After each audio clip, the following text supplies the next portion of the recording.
Hello. Thank you for listening to and watching You Had Options. This episode, I talk with EFFY, the professional wrestler. I really enjoyed it. It was great. Man, maybe one of my, I don't want to say, but probably my most fun interview to do yet. Check out EFFY on Instagram at EFFYLives. Go buy some of the shirts from Pro Wrestling Tees. He also just dropped some new shirts at wrestlingisgay, and man, they are great. I'm going to buy one. You should go buy all of them. But yeah, thanks for listening. Thanks for watching. Check out You Had Options on Instagram and Twitter at You Had Options. Go make sure you subscribe to the YouTube channel so I can change the damn URL. I need 100 subscribers. Is that, I think that's, I don't think that's too much to ask for. But yeah, please enjoy this conversation with EFFY.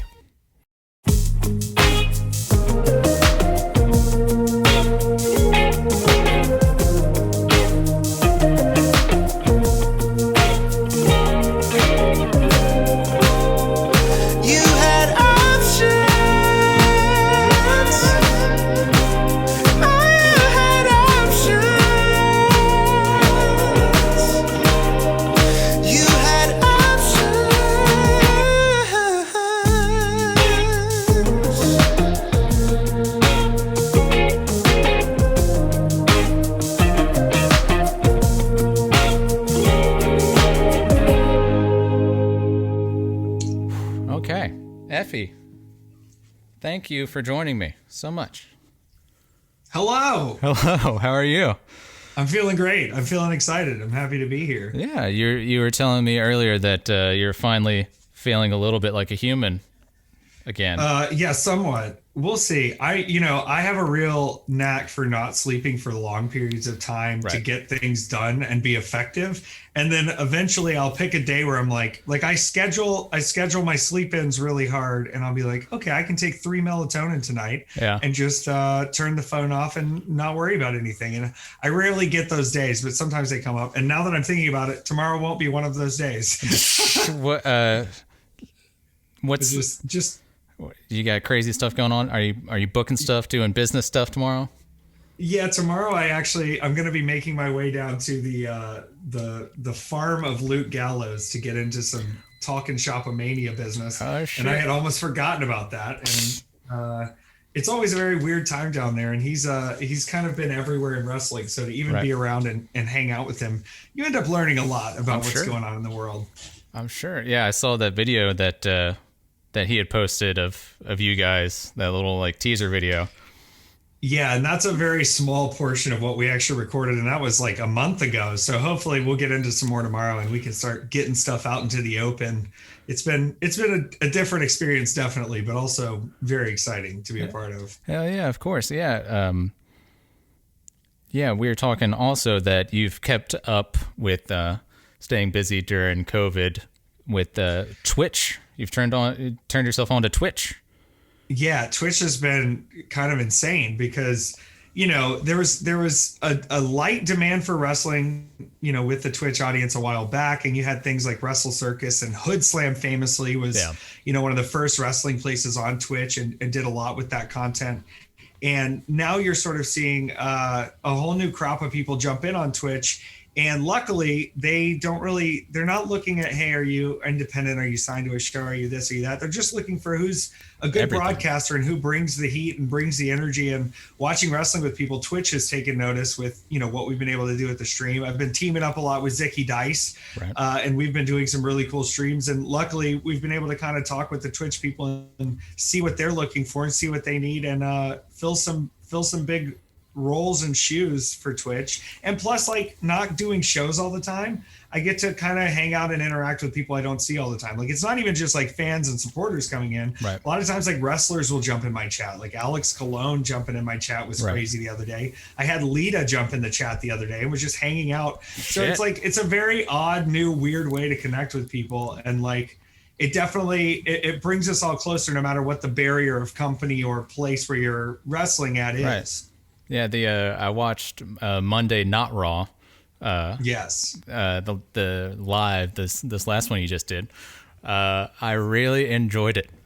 Because I didn't know what you were. I'd seen you post about it before, but I didn't know what the format was.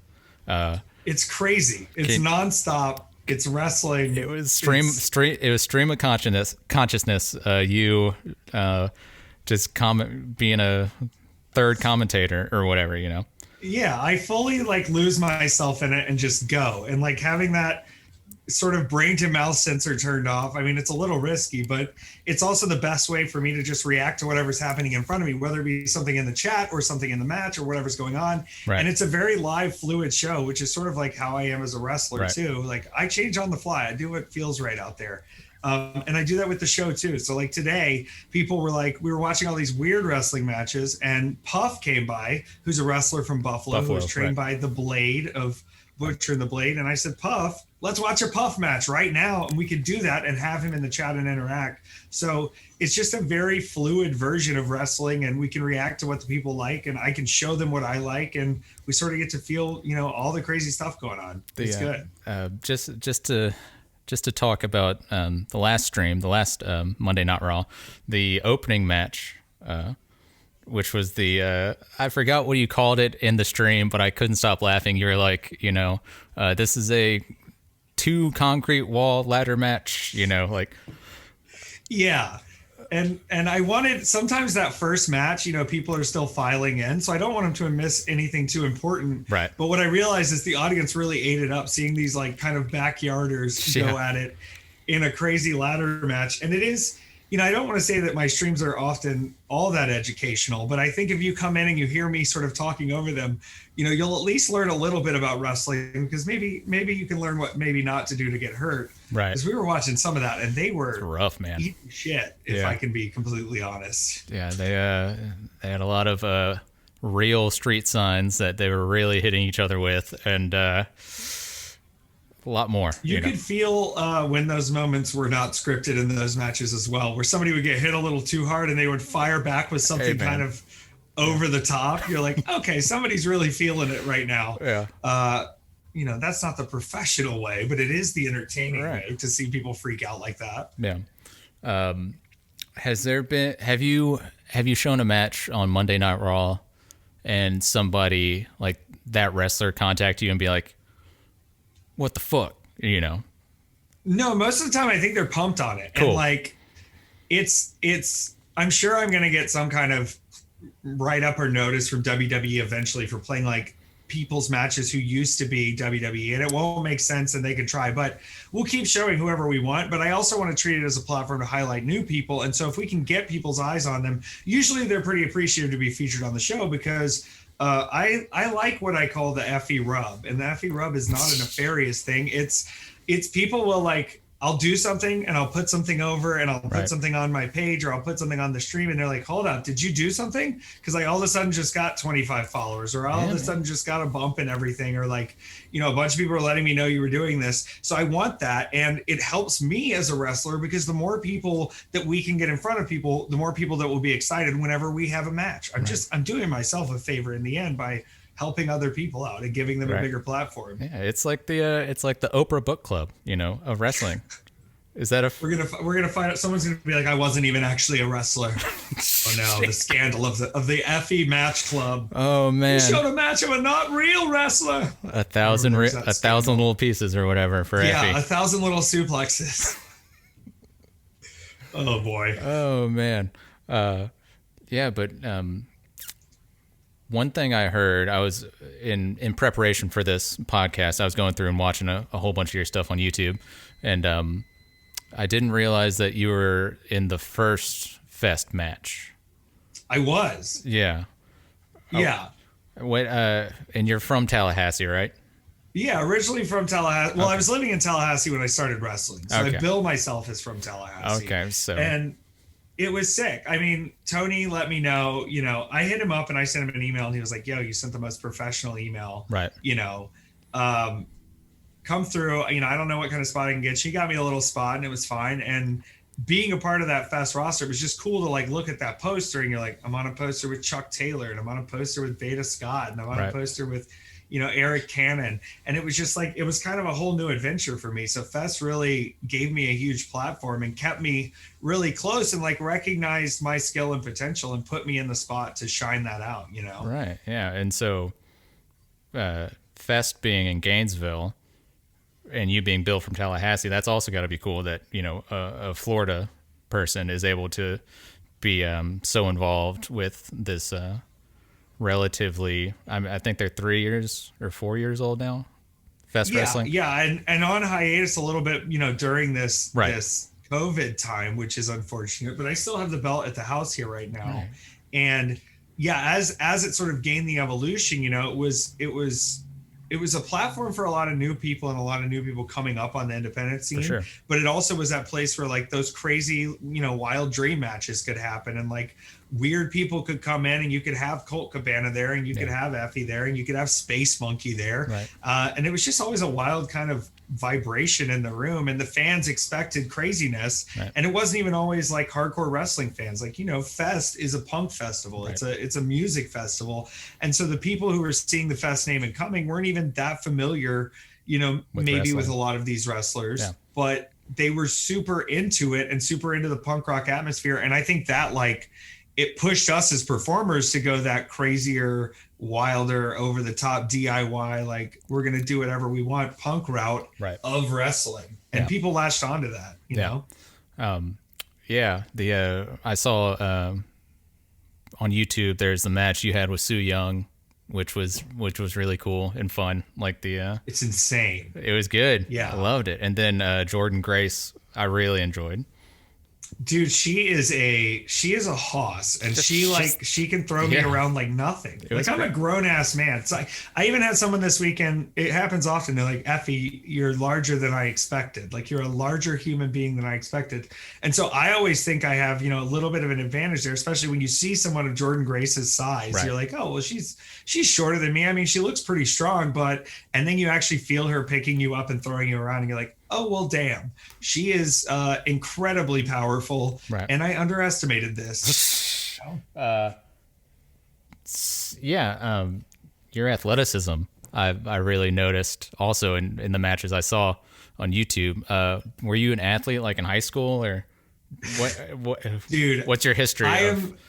I am nothing athletic. I quit playing Little League Baseball halfway through the season. Yeah. I think I played soccer for 2 seasons reluctantly because my parents made me. Right. And I played viola all through middle and high school. I'm an artsy fartsy boy, but what I have figured out is like somehow, my brother was a college athlete. My brother played college baseball. My brother was, played every sport under the sun. Right. And so I'm thinking somehow maybe there was something genetically hidden in there, because once I started training to wrestle, I found out like, oh, I am actually pretty athletic. Now I'm still a clumsy boy. I'll be completely honest. And I have done my absolute best to keep my feet in front of me. But there's a lot of times where you can watch where it's like, it could have ended really poorly, but it didn't. Yeah. And I attribute that to having some kind of secret athletic geneticism down in there that I never really harness, but I'm like harnessing now. It's because I can bust some stuff out to surprise people. I don't always do it, but I really can do some weird stuff. Yeah. I think it's just hard coded in there, and you're now finding it, maybe. Yeah. And I think sometimes when I'm mean, I don't overthink it. So when I'm getting a real like mean energy in a match, sometimes it just pops out of there without even knowing. I like that. I like that you brought that up. My dad one time, I just have to kind of interject with this. Go. He asked me, he goes, well, do you ever work any shows that are not gay shows? I said, Dad, it's not that the shows are gay. I said, it's that I am so gay, I make all shows I work on gay. And so you are now seeing the perception of thinking it's a gay show. And he's like, all right. He goes, well, I seen a podcast where they was talking about how good a wrestler you was and not how gay you were. He goes, that made me happy. And I was like, Dad, I know. He's fine with me completely. Like, don't get it twisted. But he was just like, I want him to recognize that you're actually a good wrestler too. And I was like, I don't care how they recognize me, Dad, as long as they're recognizing. Right. So it's good to get that from another source. He picked that up. Well, full disclosure, I did get an email from your dad earlier today, saying, please bring up his athleticism. No, make sure you talk about them big legs. them gams. He told me, he goes, you really blew it by not playing football because you wouldn't have even needed a helmet with that head. I've seen you get hit in the head with these chairs and stuff. It doesn't even affect you. I was like, well, that's a little different. I don't know. Could have just worn the old school, leather helmet. Man. Yeah. But to stay with Fest, I did have Tony on the other week, and you naturally came up, and he was telling an interesting story of you guys just hanging out at the last WrestleMania in New Orleans, and you guys were at the Supercard of Honor show, which I also was at, just by happenstance, whatever. And and he was telling me the story about how you didn't stop doing Jim Ross commentary throughout the whole show. Okay, is that fair? Was Tony lying or? Tony was completely not lying. Yeah. The thing about those WrestleMania weeks is you lose your mind. You see so much wrestling, you just absolutely lose your mind. And so I think by like hour 45 of live professional wrestling, I was just sort of like out of it. Yeah. And so like I naturally went into my Jim Ross voice for about that entire show. And it was so much fun. The thing about the Jim Ross voice is like, I don't mind making fun of him now because he's sort of bad at commentary. Like he used to be pretty good at it, yeah. but he's really not good at commentary now. He doesn't take the time to learn these opponents. He doesn't take the time to pay enough attention. He doesn't work on pronouns. He doesn't work on people's ethnicities. It's just it's offensive and it's not good. Yeah. And so I don't mind making fun of him, but like you can really bring that spirit of Jim Ross being confused or Jim Ross being angry at any moment. Where he's like, well, he was working the arm there for a while, but by God, he's gone to the leg. I don't know if that's something maybe he thinks will work better, but if I was him, I'd go back to the arm if I'd already been working the arm the whole dang time. It's you can really bring that incredulous nature of Jim Ross where he's clearly trying to shit on something going on in the ring, but he's also trying to act excited. Right. And that's sort of the balance of JR is he really doesn't like wrestling anymore, but he's getting paid to talk about it. So yeah, I don't mind making fun of him, and it entertains the shit out of me to call other matches as JR. Yeah. Because you're just going, Cheeseburger's heading to the top rope. My God, Cheeseburger. Is this going to be the moment that Cheeseburger's been waiting for his entire life? And that's funny to me in the middle of a show when nobody can hear you because everybody's screaming anyway. You know? Yeah. Like, let me just have my JR moment. I'm vibing the JR commentary over my own brain film. Shit.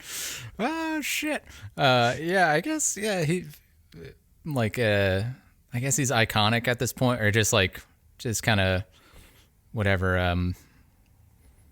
Nostalgic at this point, Yeah, nostalgia is a big problem right now, if we're being completely honest. Yeah. What a mess. I understand one thing, of let's look back in our history and celebrate it. But literally both of the TV companies right now are completely stuck on all nostalgia. Yeah. It's just they can't stop referencing things that happened in, between 1996 and 2003. They won't stop. Do you remember the Monday Night Wars? That was such a sweet... Yeah. Dude, they are so stuck in that. And the problem is all the people that participated in that are AARP members now. And so they're bringing these people back. I explained to my dad the other day, I said, Dad, Sting and Goldberg are back. And he goes, son, I keep bringing my dad up in this, but he's funny about wrestling. And I feel like you understand my wrestling views a little more. He goes, yeah. Son, I had neck surgery when I was 49 years old. And now I'm 55. But these men have been in a wrestling ring and they've also had all these surgeries. I don't need to watch old men doing none of this crap. Right. I just don't need to see it. And I don't think that's the full vibe that America has about it, but maybe they should. But at a certain point, they're going to be gone. And then they've sat in this position of having all these talents that have been literal mid-carders their entire life because they've constantly been replaced by these nostalgia acts in those top spots, in those main event positions. So they just don't have main events anymore. They're just, it's Callbacks. It all feels very mid card, and then you have to bring in these legends, and it's just like yawn. What's next? You know, haven't we beat that horse to death? Isn't there something more creative we can do? But they just keep going to the guy in the back who has his hand raised, who's got like the old network open, and he's just like, "What if we did this again?" And they're like, "I mean, nobody else has said anything, so we may as well." Yeah, it worked then. It'll definitely work now. Call him up. Yeah, just wild to me. It befuddles me. Yeah, it is befuddling because there's so much, and you obviously know way more than me, being a professional wrestler, that there's so much cool stuff going on that is just getting pushed down, Yeah, there's a lot of cool stuff, and there's a lot of young performers who could use the rub from some of these guys, and I think they're getting that a little bit, and that does certainly help in the mind of wrestling fans. But when I look at kind of where the future of this business is going and where I've seen the most growth, it's in sort of non-obsessed wrestling fans, and it's in people who maybe weren't there in 2000, weren't there in 2005, weren't there in 2010, that are just more in it for the experience and want to treat it as a night out and want to treat it as something to go enjoy themselves with. And having that sort of vibe is totally okay with me. But the wrestling industry wants wrestling fans that are hardcore wrestling fans, or thinks that the only fans they're going to get are the hardest hardcore wrestling fans. So they just assume their audience is going to understand completely what's happening when a guy who was there 20 years ago shows up. And they think that it will be beneficial to them. And in the end, it ends up a little confusing for some new viewers, because they're like, why, like, what's this old dude doing here? Why are people so excited this old man's here? And they can go back and learn all the history, but now you've added to their to-do list. And like, when I've got chores, I don't need to go read up on the history of your industry. I just want to participate right now. I'm watching the show already. Give me that understanding, without having to shove the past down my throat over and over. I don't know. Yeah. There's an interview I saw you do on YouTube of and it's similar to what we're saying right now. And one point that I was like, man, this guy really cares. Is you're talking about booking and the current product, and how fuck.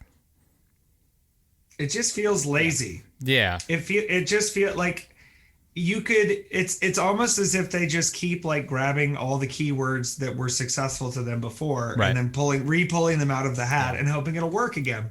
And I'm looking at wrestling and I'm seeing all these new people and all these weird risks and all these different companies. And I'm seeing that the internet has really opened things like freaking wide, A lot of my streams get a ton more viewers. A lot of my streams get less viewers, but I'm seeing these companies get in front of people in ways that hasn't really been available before. And so I don't think that we necessarily need to look in their direction anymore as like the leaders. They may financially still be industry leaders right now, but we're pumping stuff out. It's just, it's hard when every few weeks they're going to scrap up whatever you get over, into their warehouse. You've got to continually be on the move, and you've got to continually be looking for what's new and trying to see what the people are going to vibrate towards, And one point that I meant to bring up was you were talking about how just in the circle of indie wrestlers about being like over on the internet, like you can't just rely on being over on the internet, Yeah, I mean, you have to be able to turn that over into something that people actually want to hold on to and people actually want to participate in. It's one thing to get retweets on a clip of you doing something cool, but to keep an audience coming back week over week and to keep an audience coming to you for content and not just moving on and moving to the next thing, you've got to continually innovate and continually change and continually give them something that feels like they're being rewarded for participating with you. And there's a lot of people that do that. I mean, you look at kind of this new Patreon model and that sort of like, subscription to the niche of the niche of the niche. And I think that the way we're going to see fan participation shift sort of the overall picture of wrestling and the way we see cable TV sort of shift downwards. We could be looking at wrestling in a completely different way in the next 3 or 4 years that I can't even predict right now, you know? One question I thought of was whenever you were putting a match together, have you had an instance where somebody who might have had like retweeted, reshared GIF or whatever, have they been like, oh, we got to do this spot, we got to shove this into the match? and it like not compromise the match, but it's like that doesn't fit, into what we're trying to do here. I think sometimes you definitely run into that, and it really depends on the mood of the match and the mood of what's going on to like if that's going to get added in or if it's not. Most of the time it's like it's not worth fighting if it's a safe thing and it's a safe whatever, like let's work it in. But usually, you can find a way smartly to work it in. I think sometimes when you're wrestling a lot, like now isn't really the case, but sometimes when you're like you're doing 3 or 4 or 5 matches and you're just like constantly beating yourself up and you're putting together matches and what'll kind of make sense. Sometimes it's easy to sort of relate to that and say, hey, do you have anything? What do you have that looks cool? What do you have that's going to get you over in this spot? What do you have that's going to make you look right? And you assume people know the things that make them shine up and the things that make them look really good. But sometimes you got to pull it out of them too a little bit. Hey, I saw you do that thing. What if you could fit that in here? I mean, that's the secondary beauty of it is I kind of know what people can do by the time we have a match because of how quickly that content travels as well. And so I can start thinking, I mean, there's times I've showed up where people are like, I've seen all your stuff. I kind of know what I want to put together. And I'm like, have at it. Let's have a party. And it's been really incredible. And then there's times where like, you really have to pull it out of people and having that research knowledge, it makes my job a lot easier at the end of the night to make sure things work together as they're supposed to, For sure. So in the independent circuit, I'm just trying to, because not all the people that listen are like wrestling fans. Oh yeah, I get it. So like in independent wrestling, and it's not being televised, and people can't follow along with the storyline. How does that work at your shows? Are you trying to keep storylines or what? Does that make sense? Yeah, for sure. I think now, the internet stuff has really shifted it, and we've been able, I think sometimes in wrestling, we complicate things anyway. And if you go through indie wrestling, I can't even speak right now. That's fine. If you go and look at a lot of the indie wrestling companies, they do have these flowing storylines through, but you don't normally have to understand everything that's going on to participate. I've sort of like wanted to go bigger than that and have storylines that are overarching of different promotions. Like I want people to know that I kind of have feuds with certain people. So if I'm interacting with people they know, if I'm interacting with people they're in groups with, if I'm having matches with people that they've beaten or haven't beaten, I feel like there's an opportunity now with the way internet fans pay attention, the way everything is kind of like instantly global if you know what's going on. Right. I can overarch these stories across many platforms and many places. And in some ways, it gets fans interested in places they may not know about. If I have a storyline that went on at a place in Indiana and now I bring it to Philadelphia, now I'm going to bring it to Florida. I've given all these different people the opportunity to see it and be a part of it and make it to where it might intrigue them to watch more of the show. But I'm also rewarding the viewers who are going to follow me to all those locations anyway. And so it's kind of like a new weird opportunity where like storylines are jumping across companies. And, we've seen that in wrestling before. That's not anything new, but it does feel like a little more in my own hands to do at this point. That's cool. Yeah, because that was because I'm in Mobile, Alabama, and so it's pretty cool promotion in New Orleans, Wildcat. Oh yeah, and I'll go over. Hawks is down there. Yeah, and I'll go over there. Obviously when COVID's not going on, I'll go over there and watch. And I was just thinking like, how do they carry over storylines like show to show? Stuff like that. And it can be hard in the indies too, because you talk about how many people shift, how many people move around, how many people go to companies. Right. And so you try to build these storylines. And if they work really well, unfortunately, the thing that pays off with them is usually your talent gets more money somewhere. Right. So, sometimes I think that independent companies can be a little greedy about their talent. And I think the best thing for indies now is to try to just like get your people out there. The right people are going to get in the right places. Yeah. And you can't hesitate to try these stories or to try to get participation just because you think people will disappear, because then you're missing out on a lot of good stuff that you could have under your belt too. Yeah. I think just going back to talking about your Twitch shows and you just like, there's nuggets of wisdom, like business wisdom. Just, I don't know if you know that you're dropping that, but like, I hear it whenever I was watching the other day, of just like stuff. I can't help myself. Right. You're a teacher. You want to teach, right? That's what it feels like. The thing is, I don't think I'm a good teacher, and I'll tell you why. Okay. I'm going to tell you why. I am a very disorganized person, but if you can get me talking, I can go. And this is going to be a big comparison. Okay. I love it. They're going to hate me for it. Jesus had to have 12 boys follow him around to keep track of all the cool stuff he was doing. I need scribes. I need, Peter and Paul and Judas and all his brothers and sisters. I need people to keep books because I will always give the information, but if you asked me to write it down, I wouldn't know where to start. No. So it's all out here in the world. I need someone to put it in one place for me, so I can be like, look, here's the things I actually know. Right. But right now it's all just kind of floating into anywhere. Into the ether of the internet. I love it. Whoever gets it, gets it. Take it. Oh shit! Free information. This is like the National Archives website. It's just like free stuff out there. So Big Gay Brunch. Oh my God! Was last year the first year for Big Gay Brunch? It was, and it was supposed to be in April in Tampa, Florida, coinciding with WrestleMania. Yeah. GCW, I remember Brett hit me up and he said, do you think this virus, this was in December, he said, do you think this virus is going to cause a problem? And I was like, dude, no way. I was like, no way. And I remember trying to move my lozenge around. I'm trying to get okay. I didn't know if that was a Twitch or like what. It's a lozenge. Okay, gotcha. And then I remember it was March 12th and the whole world was shutting down. The moment I realized it was shutting down was when the NBA was like, we're good. We're not going to do shows. I was like, oh, we're really fucked. Yeah. March 12th, we did that last show in Philadelphia for GCW. And I knew it was over with. I didn't know what we were going to do. I had left my job because I had so much good wrestling lined up. And then the coronavirus hit and I was like, well, I'm still going to leave my job, but now I don't really have an income. Yeah. And so by the time it finally got there, I feel like I was a whole new bird. Like I was an animal of wrestling by the time we got to October and got to the Big Gay Brunch. I had fought through COVID. I'd been a freaking COVID cowboy out here, wearing my freaking mask, wrestling in any damn place I could, figuring out anything I could, watching.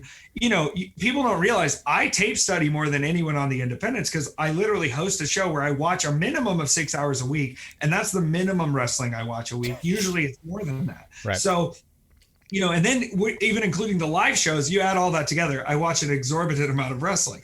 And as I'm out there wrestling and wanting to try new stuff and wanting to go and like find any opportunity to do it, by the time that brunch got here, I felt looser than I did in January. I felt looser than I did in March. I felt completely at home in the game. I had been living without a real job for a while. So I felt very just like free. Yeah. And it happened, I think, at the right time. And I like doing these shows in places like Indianapolis because it's historically, even though the inner city of Indianapolis is full of a lot of vibrant people, right. Indiana is a very backwards Republican right-wing place that Mike Pence is from. And we did our big show there and it was exciting. It was enticing. We had a lot of new LGBTQ talent. And, from that has stemmed a lot more opportunity. And we are now going back to Tampa, outdoor, completely outdoor, 20% capacity. Everybody has masks required and all performers tested. So we've really found a way to kind of do this as safely as possible back in Tampa. And this is going to be like kind of the return home. And it's going to be a different show than even I would have expected because I'm taking this in a different way. My original idea is to make sure that we're getting the rowdy ass parts of being gay out there and not just the, oh, look, gay people, let's clap for them. I'm so happy we let them in. We let them in the ring, darling. Yeah. Like that, I'm so over that shit. And I wanted that party vibe, that atmosphere. And I thought the way to do that was to just like include people that are over and put them with people I know. And the real way to do it is to just put the right people in the right positions that are entertainers, because what I have found is the wrestling audience is willing to open up to a lot of things and willing to open up to stuff. Right. And they're not going to go, well, I haven't heard of that person, so they must suck. They're going to go, I haven't heard of that person. I can't wait to see what they can do. Right. And having that sort of audience and not having to rely on these supposed big names in wrestling and bring people in and turn them into big names in wrestling, that's even better than, just saying, well, look what show I put together. It's, look what show I put together that shifted the way the industry was booking talent, because I think you're going to start seeing a lot more of that. Mm-hmm. Yeah, I watched there's like a 25-minute video, like highlight video, I think, of Big Gay Brunch from last year. Oh yeah, the Pro Wrestling Cinema one. It's all 3D so slow-mo 4K. Holy moly. But like all the matches, they're it's cut together, but all the highlights it was all great. The even the Was it Cassandro Cassandro versus Sunny Kiss? Yes, incredible, Man. Wild. Sonny's a TV star now. I've known Sonny forever. We all just Right. kind of knew like, okay, well, the time will come when Sonny's a big international Right. TV star, and to be able to link Sonny Kiss up with legendary Exotico Cassandro, who's wrestled for 30 years and dealt with people throwing batteries at him in Mexico. Dealt with all kinds of abuse. Yeah. And to come here and make that happen, like in the middle of Indiana, was so wild to me. It was just like the doors opened up the right way because it happened at the right time. America needed that match. Yeah. I can't remember the first time I heard of Cassandra. It might have been like a Vice video or something. Yeah. Like, they did an Exotico Vice documentary that Cassandra was a part of as well. And he's like, is it Laredo or like, I forgot, I can't remember where, but yeah, it was just like, holy hell. Like in this rough ass air, I can't think of too much rougher of an area to be in.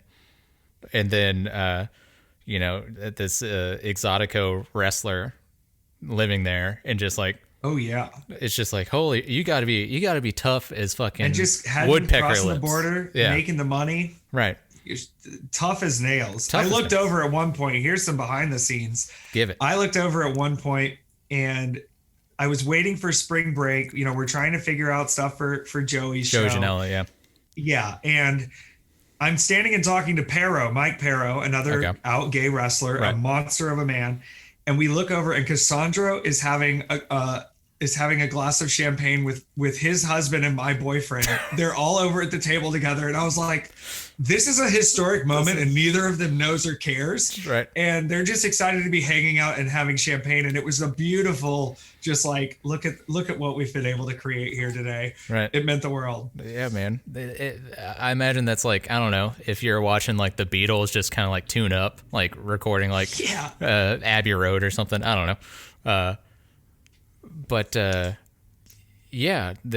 whole video of the highlights of Big Gay Brunch from last year, it was just incredible. And one person that I had to look up that I hadn't heard of just from watching that video was Still Life.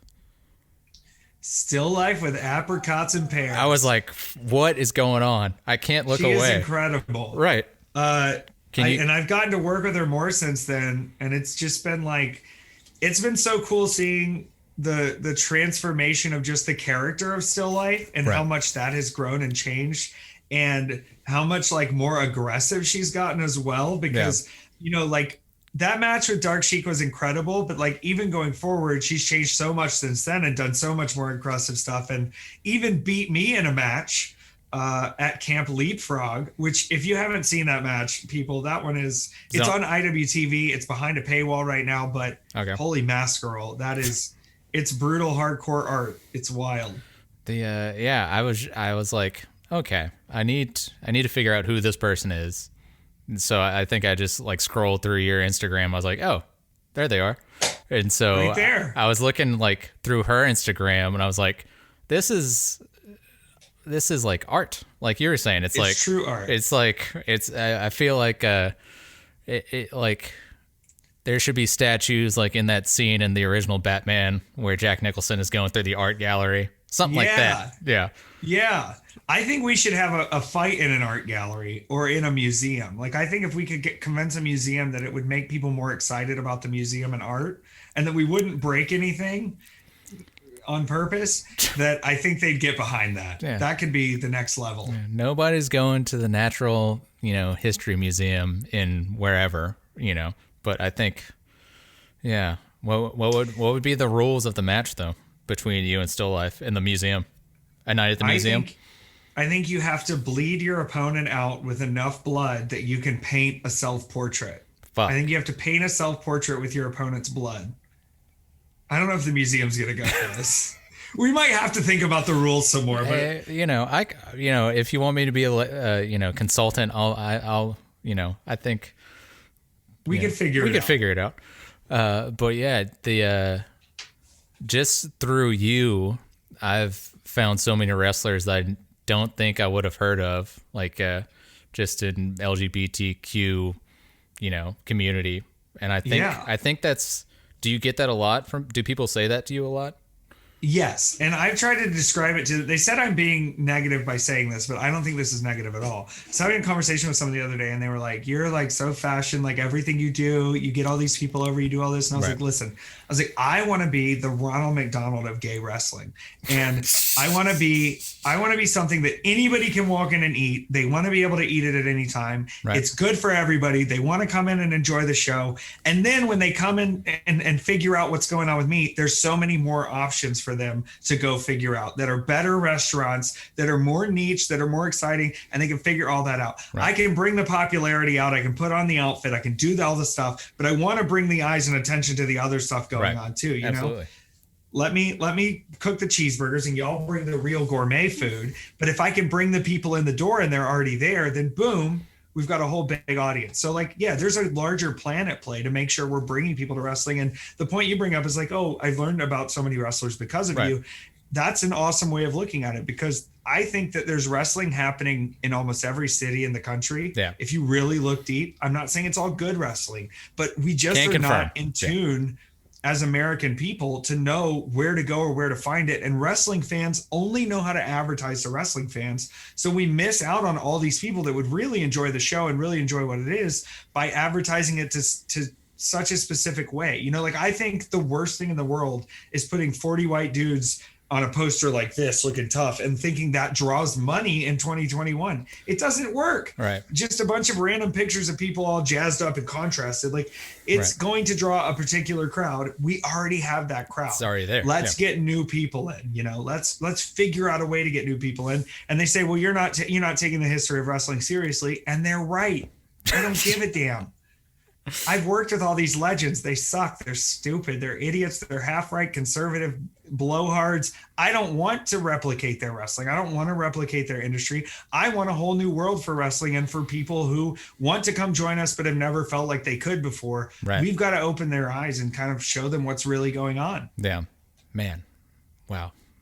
I'm like, we're going big time. Man, you got me jazzed up. I'm ready to go right now. I'm jazzed up all the time, man. We're keeping it rolling. I love it. But your match with Marco Stunt from Big Gay Brunch, the high spots in that, I was just like, I don't know what. Go on. Sorry. I just want to say that, like, especially with having my name on the front of this thing, I want people to know that I will never book myself at anything that serious. Right. On my own show for two reasons. One, I'm handling behind the scenes. I'm dealing with the show. Right. I don't have time to put things together. I don't have time to get complicated. I don't have time to run through you with it in the ring. I don't have time for any of that. Right. So I need to put something together that's going to work. And the original match was going to be me and Priscilla Kelly, and I love her. Okay. And we go way back. We know each other from forever and ever. And it was finally the time for us to wrestle. And she had an unfortunate family situation that she needed to attend to. Right. So at the very last second, Marco stepped up and said it was cool. Said the office said it was cool. I don't know what they expected. They know who I am. This is the thing. Nobody wants to acknowledge that I'm real sometimes because, I'm a little loud and I'm a little controversial sometimes. And so when they do and they're okay with it, I go, do they even know what they're getting into? Because I'm very obvious about these things. I figured, okay, well, they must know what they're getting into. Right. It was a big Gaga match. Nobody got hurt. I got blinded by a dick, which was the spot that pissed everybody off because that's what I was talking about. I guess I was looking to put Marco on the dick. Well, yeah, like, of course, but like, I'm going to get bamboozled. It's my stupid show. Like, come on. It's stupid. Right.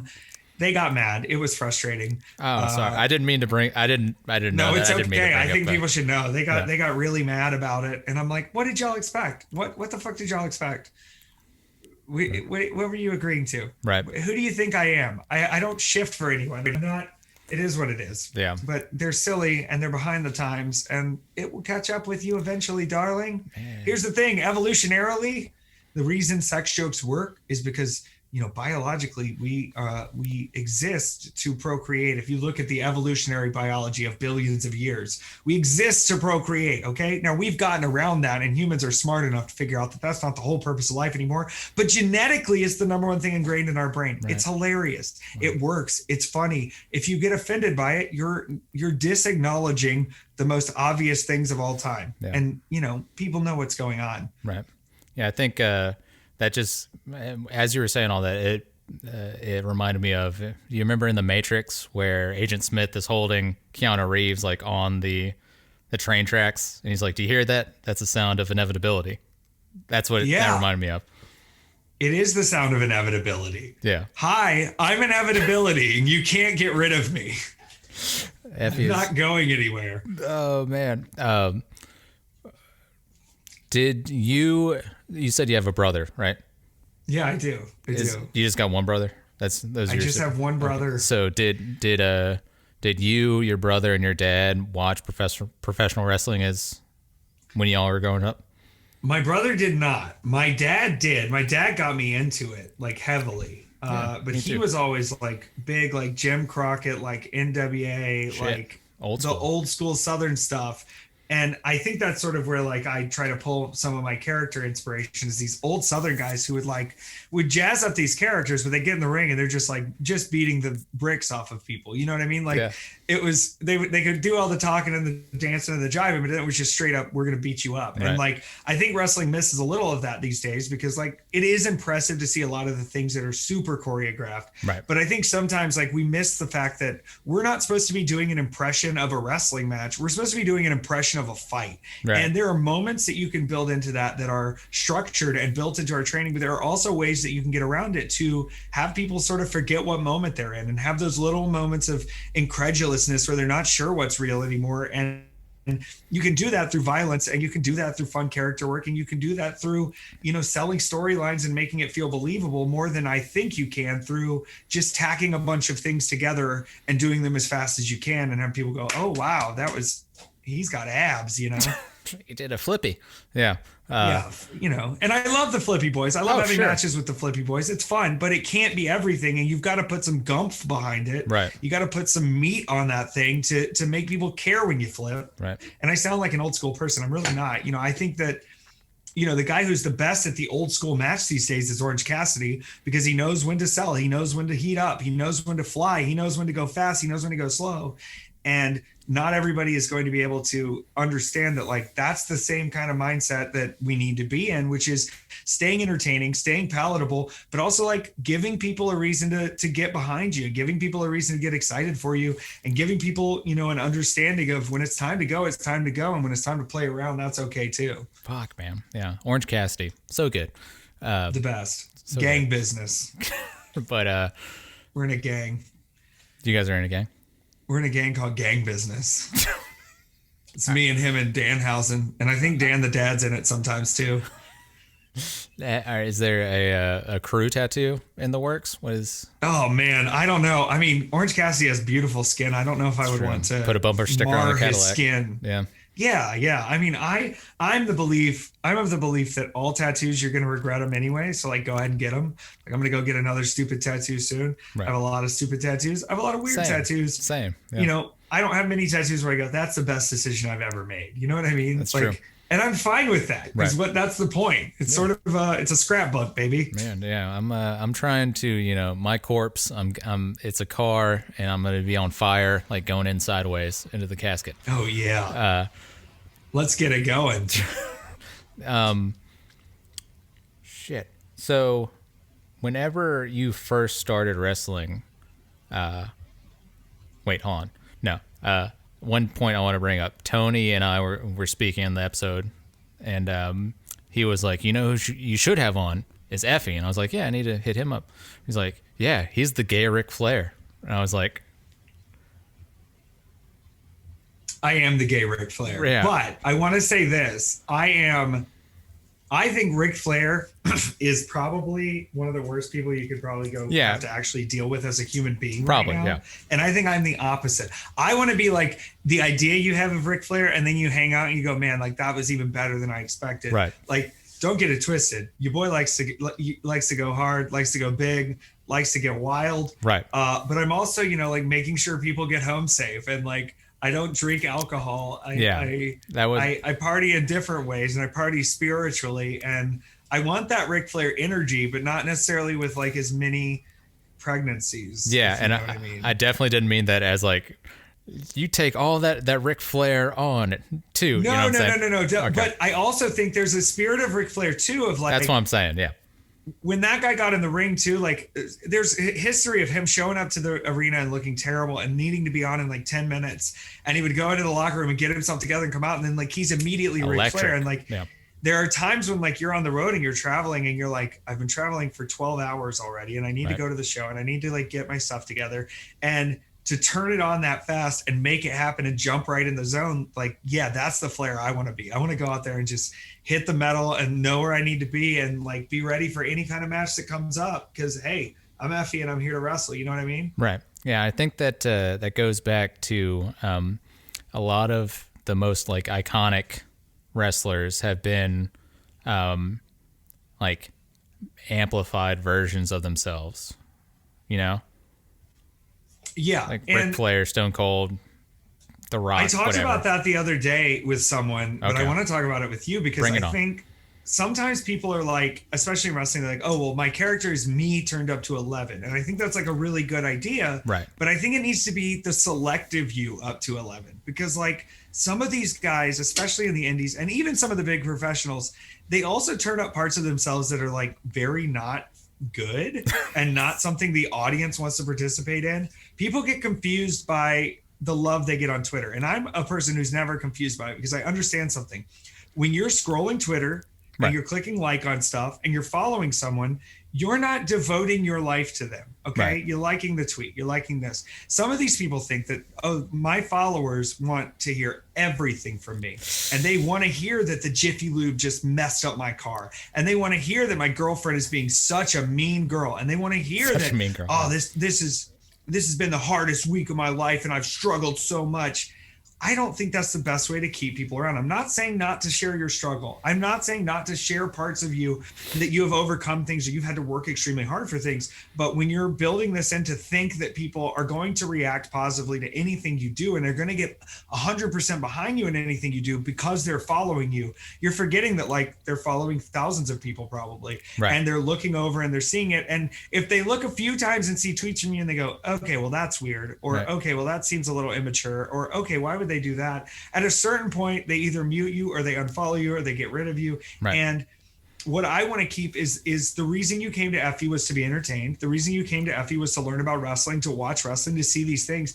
I want that to continue. And I'm not saying I'm not going to share things with you that are difficult for me, or I'm not going to share things with you that are personal parts of my life, but I'm also going to selectively pick the things that I think are going to make the most sense for EFFY as a character and in the way the presentation is for the audience. There is overloads of information that can confuse people, and it's not fair to think that your audience wants all of that. And I think sometimes when we put all this out there, we sometimes make jumps in the character where we assume people know what we're talking about because, oh, well, I tweeted about that or I did this. But they never actually get those things over with an audience in an understanding way. And it's like, hey, keep it simple, stupid. I'm not saying simplify things to the point of stupidity, but make sure what you're trying to get across to people when you're turning it up and when you're going wild makes sense as to what they are actually seeing, you know?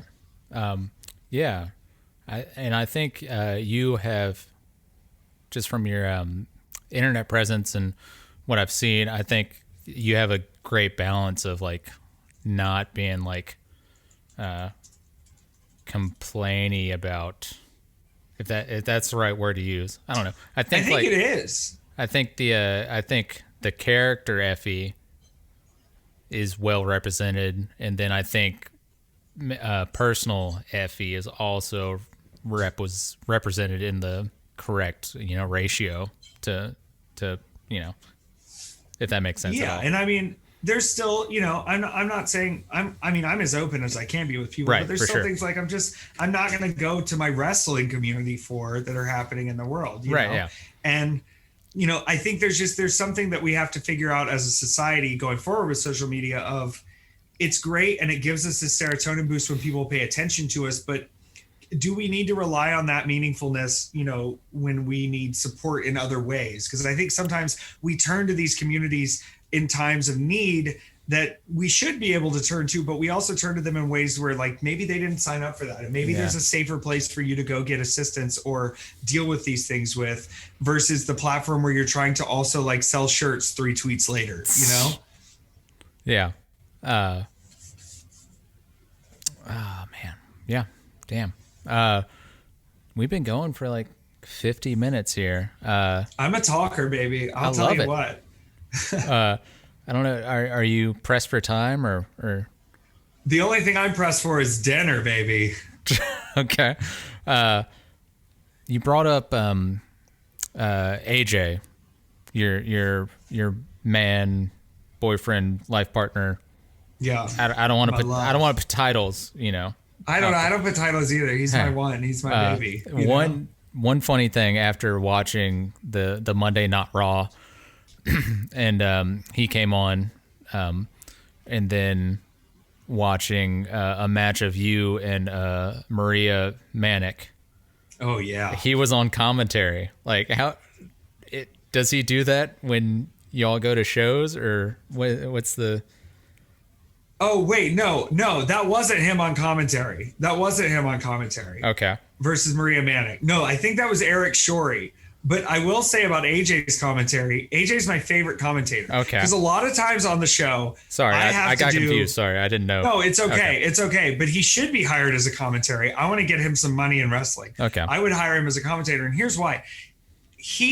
I sometimes have to be the play-by-play and the color commentary guy. Your play-by-play is going to be like, move. 2 brains. Going for a pin. Here we go. But I also need to be the play-by-play and keep up with selling the story and selling the characters and selling the moments that are not necessarily move by move. Right. And so when I have him in here to do the color commentary and he can just take over and talk about what he thinks as someone who's not really a wrestling fan, but has watched wrestling with me, it's really awesome because it's like a pure form of the commentary, and they see things that I think are simple moves or simple maneuvers or very basic things. And the way he reacts to them, it lets me know that like, hey, there are things we do that like wrestling fans are numb to a lot of the times, but that normal people coming into would be like, oh, that's so cool. Yeah. And I want him to come in so people aren't scared to be like, well, I don't know about wrestling. They can clearly come in and be like, well, that guy definitely doesn't know about wrestling and he's having a blast and enjoying himself. Right. And so I think we need to do more of that in wrestling and include people who are like, hey, joining me on commentary today alongside is someone who doesn't really watch wrestling and they're going to let you know what they think about it.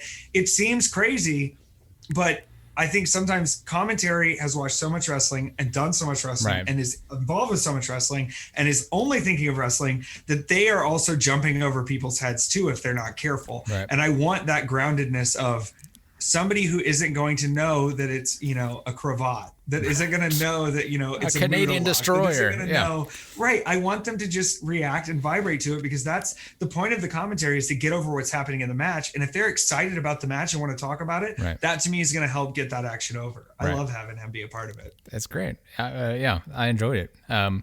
Whenever you get booked for shows, has anybody ever been like, okay, you're obviously wrestling, can you also do commentary up until a point? Has that happened? I wish there was more. Why? Okay, go on. Sorry. I did just record commentary for Enjoy Wrestling. So they're going to have I think 4-part or 5-part YouTube series, 4-part YouTube series coming out soon. I think it actually debuts tomorrow night on YouTube on February 25th, if that's tomorrow. Yes. Yeah. But I should be doing a lot more commentary. Here's my thing. This is the problem they run into. Okay. I make decent money on Twitch. I make decent money wrestling. Right. When they want to hire me to do commentary, I'm going to charge you what I charge you to wrestle, and I'm not going to back down because it's still as much work as me doing a Twitch show. It's as much work as me doing. It's performing, and I'm going to charge you for it. And so I understand that a lot of companies don't have the money to pay for me to wrestle, and then to pay for me to do commentary, and then to pay for this. But I do think that I can add a lot to the product, and I think hopefully I'll find myself in a position to be able to do more commentary. I mean, I got over doing big promos and having cool matches. Right. I want to get even more over being able to put over big matches and put over commentary. Right. Because there's a lot of good commentators out there, I think, but there's also a lot of really fucking awful commentators out there. And there's no room for that anymore, because it's just as important of a job as anybody in the matches. If you've got a bad commentary team that can't put anything over, nobody's going to give a shit about anything going on in the ring, or they're just going to be annoyed by you and turn it off anyway. Right. Yeah. I think, companies need to, start hiring you for commentary as well. They're missing out on money. Yeah. They are missing out on money. Yeah. I'm missing out on money too. So let's work this out, people. I'm here to do commentary. I'll do commentary over your wedding video. I don't give a shit. Oh shit. Here she comes. Regular people reach out. High quality audio. We're going to give you the commentary. I'll put a picture of me over the corner so you can know who's talking over your wedding video. Could you just give us a taste of just some, she's not, okay. She's coming down the aisle, the bride. She's not, okay, here we go. She's not very attractive, but it's her wedding day. So you got to put her over. And just as expected, the people are rising. They want to get a look at Blair. Blair making her way down the aisle. You see that highlighter used to bring out her cheekbones. You see they shaded a little bit down there under the chin to keep those boils hidden. And she has got that veil fully over her face. Don't want to give away the surprise before she gets up there to Steve. She is walking. The flower girl seems to be running out of roses a little soon. She's now shuffling them forward, shuffling. Okay, she made it to the end. The bride is there. She is waiting. The maid of honor has taken that bouquet, and now they're holding hands. Folks, we're going to go down to our minister live on the scene and start with the vows. Take it away, Michael. Fuck. Love it. Okay. Goofing. Just goofing. Okay. So I did come up with the bit, that we can, I feel like we're coming to the end. Because I don't want to take all of your time. I could talk to you for hours. This is why I gotta start a service where we could just have me talk. I don't know. I think so. Yeah. I do. It's my Cameo. Never mind. There you go. Go to Cameo. Effie lives. Is it? Amen. What is it? Yeah. That's it. Okay. How do I share my screen? Effie, shit. Zoom. Being a real bitch. I know. Oh, share. What are you doing, Zoom? There we go. Okay, here we go, Effie. All right, let's get it. Can you see my screen? Do you see a tint? It says, yep, I'm in the screen now. I'm living in the screen now. Okay.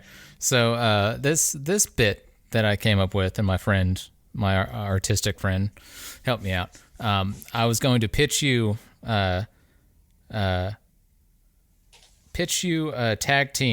possible tag teams out of like golden era or new era, whatever, 90s wrestlers, and they're all WWF, WWE, whatever wrestlers. And we can just go through, and you'd be like, that might be for me, might not be for me. If I would tag team with them, right? Yeah. Okay. Perfect. Yeah. And we can come up with the tag team finisher. Okay. All right. I love that. Okay. And fair warning, they are campy. I'm fine with that. I think that works for me. Okay. So first up. Oh my God. So first up, the Wankers with the British Bulldog. Oh my God. What thoughts, concerns? Yeah. My concerns are I don't smoke crack. Let me stop. That's what. Okay. So also a stipulation. We're just going off of like TV. You're an average TV viewer. What's selling? We're not doing like personal. We're not doing like, that guy kills dogs. Nothing like that. That guy kills dogs. Okay, so the tag team with the Wankers. Who was selling in 1994?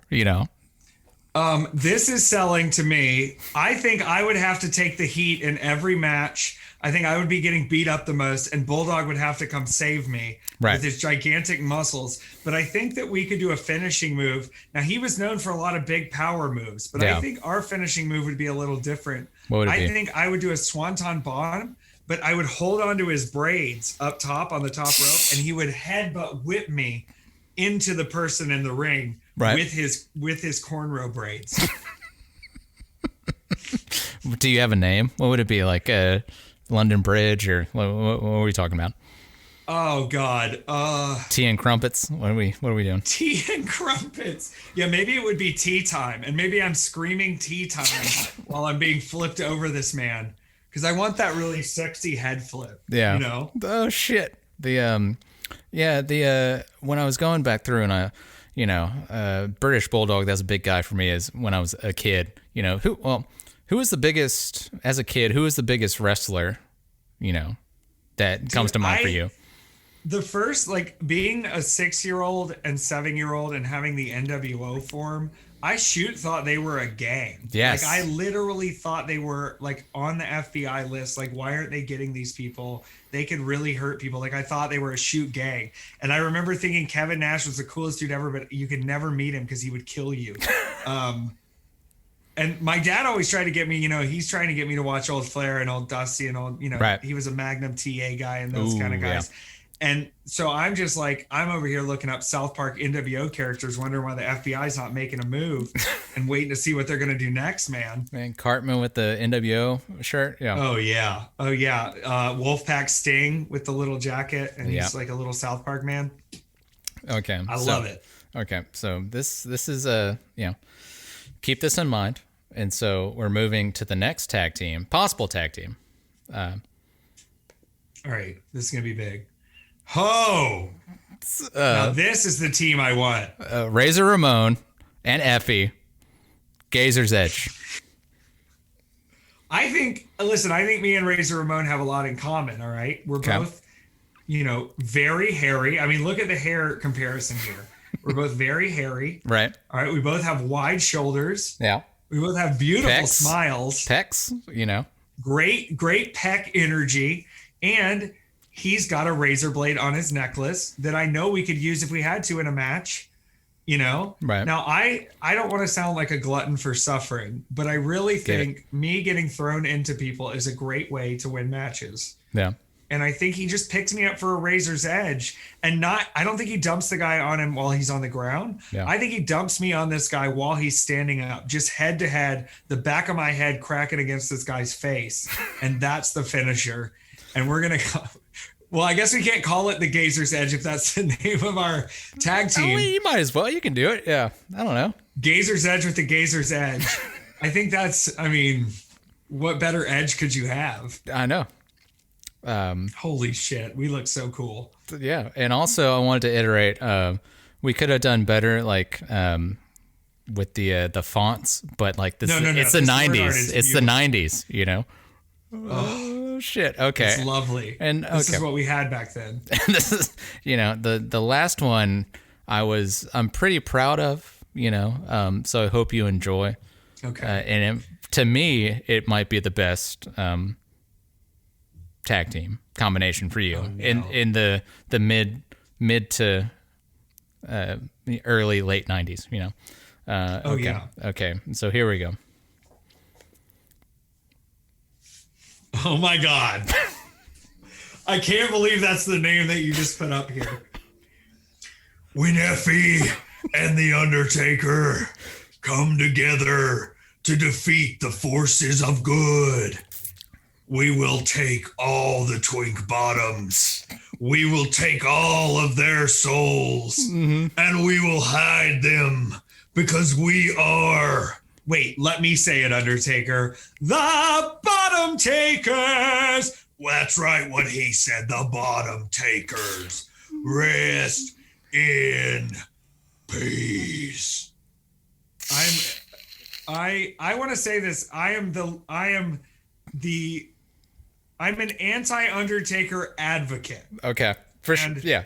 Fair. Yeah. Mostly I do it to piss off Ricky Starks, because Ricky Starks trained with The Undertaker for a while, and I think it's funny to just dog shit The Undertaker in front of everyone. But if me and The Undertaker were in a tag team, it would probably grant me the rights to be able to shoot lightning from my hands. Ooh. And I am willing to concede that The Undertaker is a fantastic tag team partner as long as I get the lightning power. Yeah. You know what I mean? Right. I need the lightning. What would we do for a finish? I guess him and Kane used to do the double choke slams. Ooh, yeah. Maybe. See, now I've always wanted to do a move that's a similar variation to a tombstone, but instead of dropping you on your head, right? I just drop you onto me and then we 69. So maybe me and the Undertaker, that would be our finish.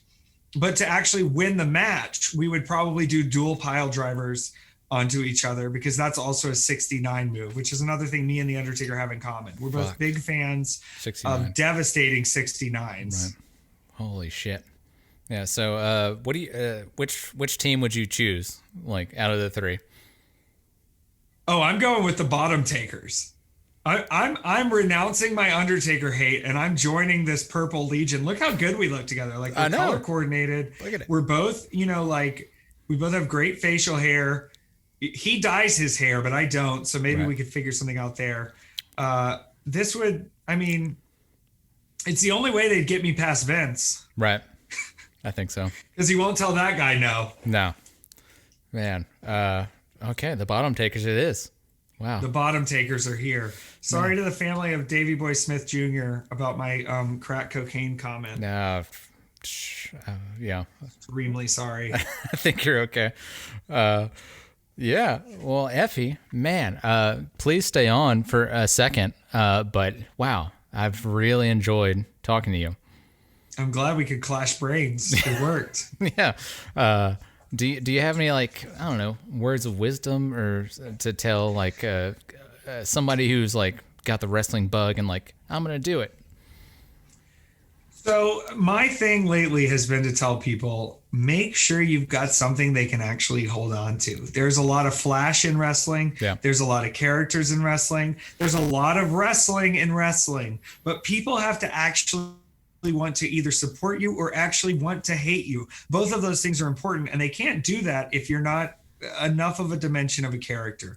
Come into wrestling with an open mind, come in with an idea, but also like find out who you are through wrestling too, if you can, because you're going to find the best version of yourself and be able to play off of that. And it's going to make your life a lot easier. Go find out. Just go hit those ropes and bump once or twice so you can understand why my back is a literal callus.